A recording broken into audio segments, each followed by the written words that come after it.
The air buzzed with tense energy as the Galactic Summit commenced, a historic gathering of interstellar representatives to discuss trade, alliances, and mutual cooperation.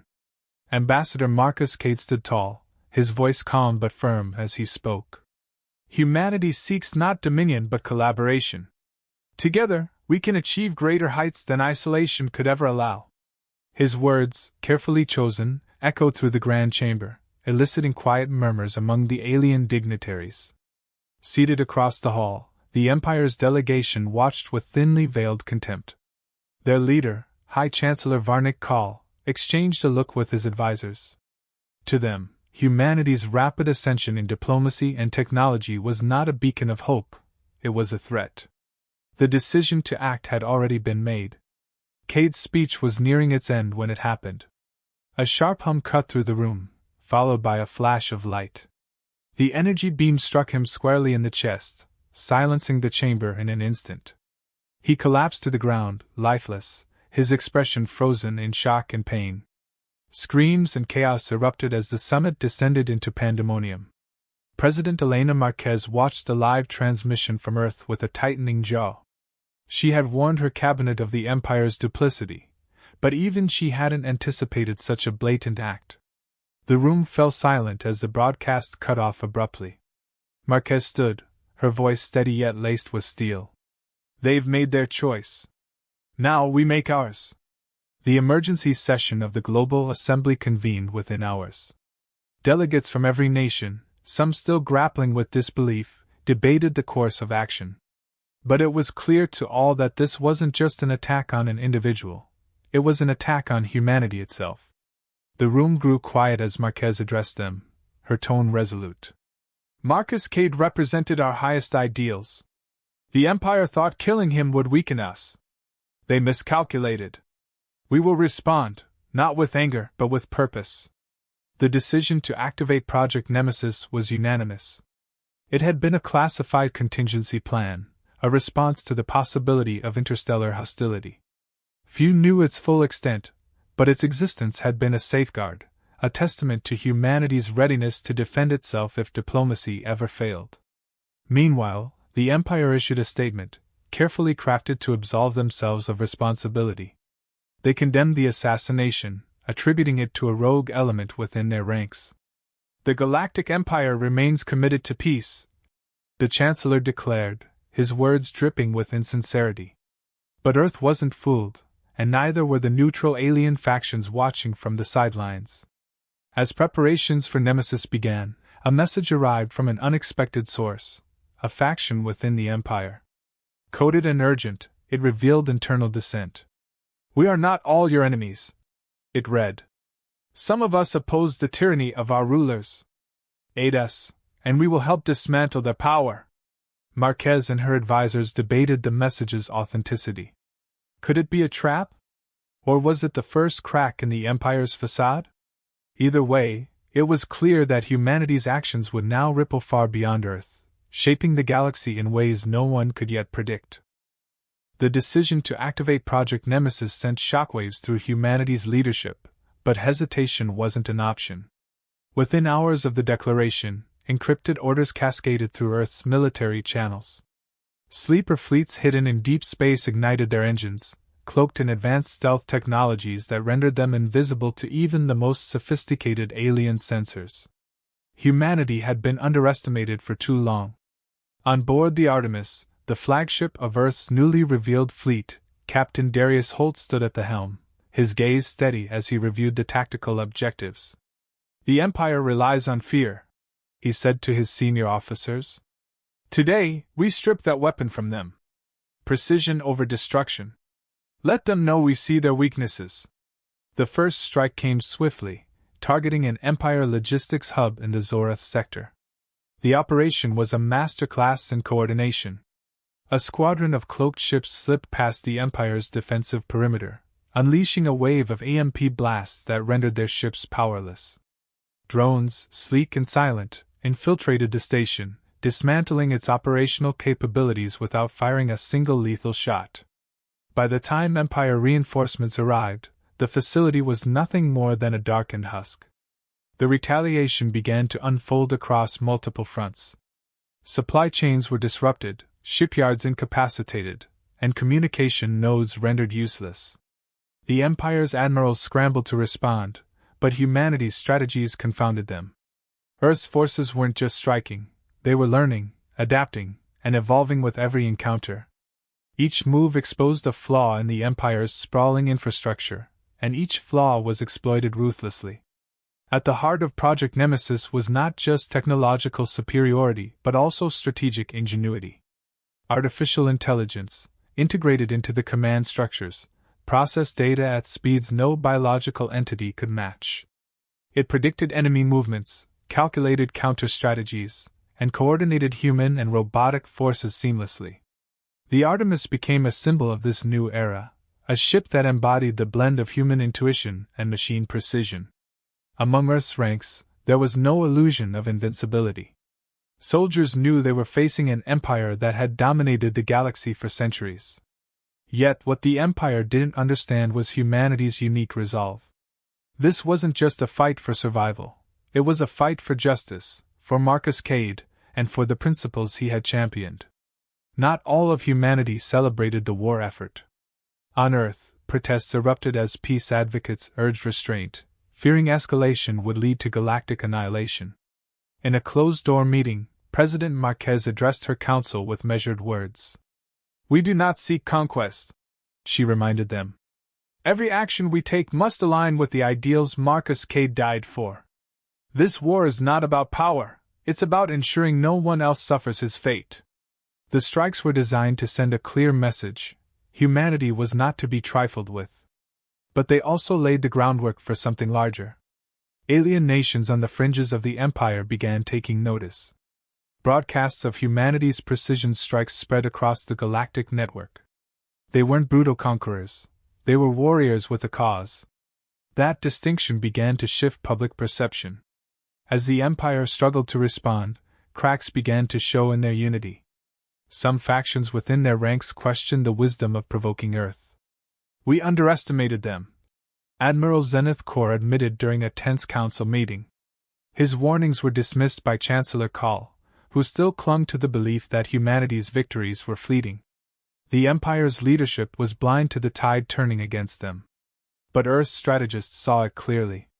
The strikes weren't just crippling the Empire's infrastructure, they were sowing doubt among its people. For the first time in centuries, the galaxy began to see the Empire falter. And for humanity, that was only the beginning. The Empire's council chamber buzzed with tension as the latest reports filtered in. Supply chains were crumbling, fleet cohesion was breaking, and critical outposts in the Zorith and Vega sectors had gone silent. For an empire that thrived on projecting invulnerability, these defeats were devastating. Chancellor Call slammed his fist on the table, silencing the murmurs. "This is a temporary setback. These humans cannot sustain this campaign." Admiral Zenith Kor, a veteran of countless campaigns, stared at the Chancellor, his patience thinning. "Temporary? We've lost 3 key sectors in less than a standard month. Their precision is unlike anything we've encountered. Dismissing them now risks everything." The Empire's internal discord began to seep into its military operations. Fleet commanders, once obedient to the Council's orders, started questioning their leadership. Some outright refused to deploy their ships, unwilling to face the wrath of humanity's fleets. The once mighty Empire was fracturing under the weight of its arrogance and disunity. Meanwhile, humanity's strikes continued to destabilize the Empire's territories, but now they were met with unexpected assistance. Alien defectors, emboldened by the chaos, began reaching out to Earth. Messages arrived from oppressed planets and rebellious factions within the Empire's military, offering intelligence and resources in exchange for protection and support. One such message came from a key source, Admiral Kor himself. He had seen enough of the Empire's hubris and cruelty to recognize its inevitable fall. "Your actions have given the galaxy hope," his transmission read. "But hope alone won't win this war. If you want to dismantle the Empire, you'll need allies, true ones." This offer marked a turning point.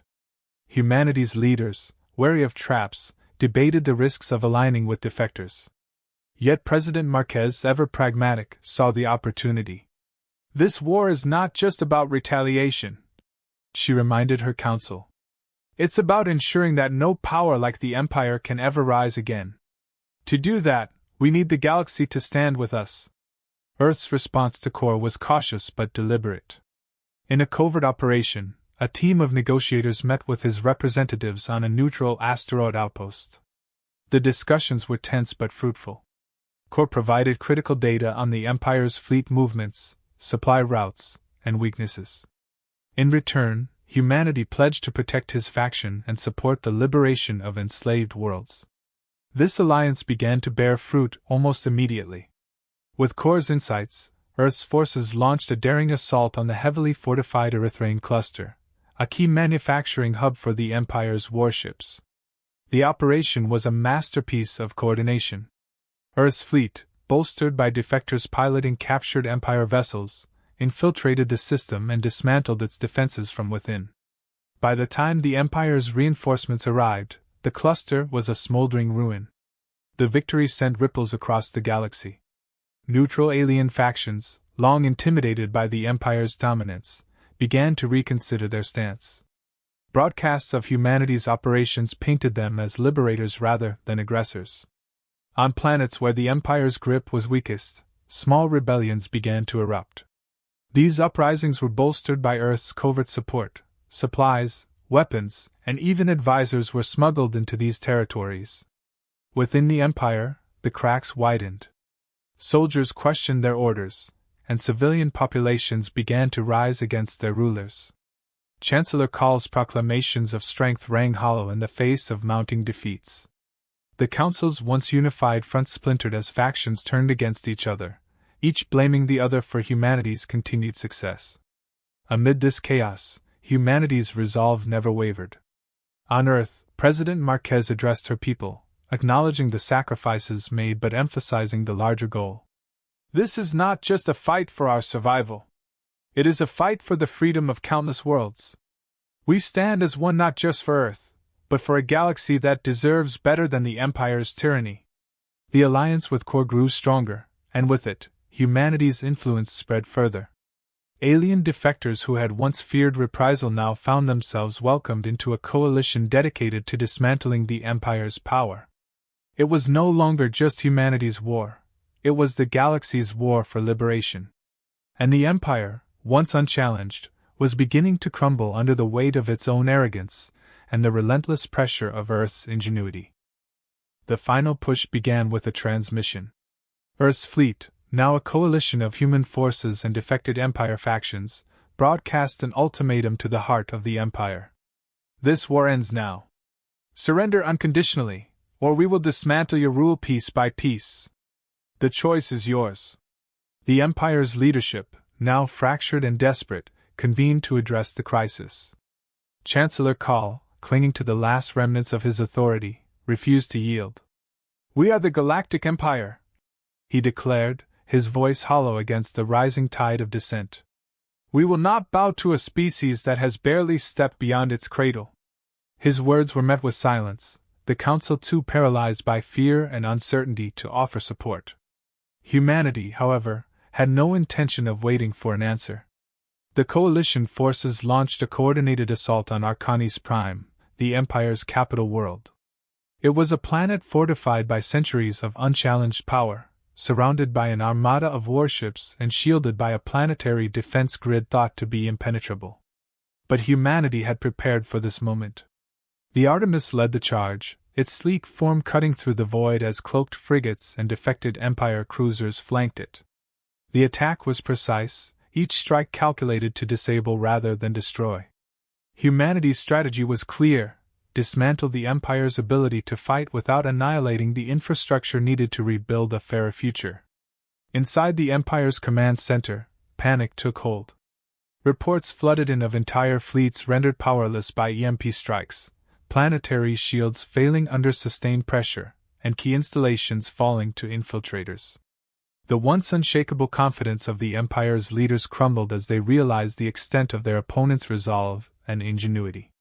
Admiral Zenith Core, now fully aligned with humanity, delivered a final blow to the Empire's morale. His forces turned against the remaining Loyalist fleets, using insider knowledge to outmaneuver them at every turn. His message to the Empire's Loyalists was simple but effective. Your leaders have abandoned you. Stand down, and you will live to see the galaxy reborn. On the ground, human and allied forces penetrated Arcanis Prime's defenses, targeting key command structures with surgical precision. The Empire's soldiers, many of whom had grown disillusioned with their leaders, surrendered en masse. Humanity's reputation as liberators, not conquerors, held true, and no needless bloodshed stained the campaign. In the final hours, Chancellor Call was cornered in his palace. Flanked by his few remaining Loyalists, he attempted to negotiate for his survival, but his demands were met with cold resolve. President Marquez, addressing him through a secure channel, gave no room for compromise. You have ruled through fear and oppression. This is not a negotiation. Your era ends here. Call's capture marked the symbolic collapse of the Empire. The galaxy, once held in the grip of its tyranny, erupted in celebration as news of humanity's victory spread. The coalition forces declared the establishment of the Galactic Concord, a new governing body dedicated to equality, justice, and mutual cooperation. In the aftermath, President Marquez delivered a speech that resonated across the galaxy. This war was never about conquest. It was about justice. Humanity did not seek to lead this coalition, but we will not shy away from the responsibility that history has placed upon us. Together, we will ensure that no empire, no ruler, can ever again silence those who seek freedom. The reconstruction efforts began immediately. Arcanis Prime, once the symbol of oppression, was transformed into the seat of the Galactic Concord. Defectors from the Empire were offered roles in rebuilding, their knowledge crucial to maintaining stability during the transition.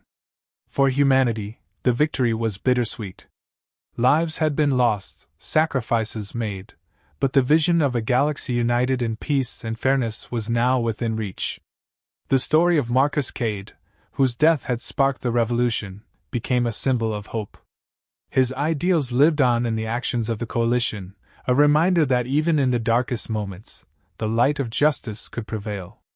The galaxy moved forward, no longer bound by the chains of the past. And humanity, once underestimated and overlooked, stood at the forefront of this new era, not as rulers, but as stewards of a brighter future.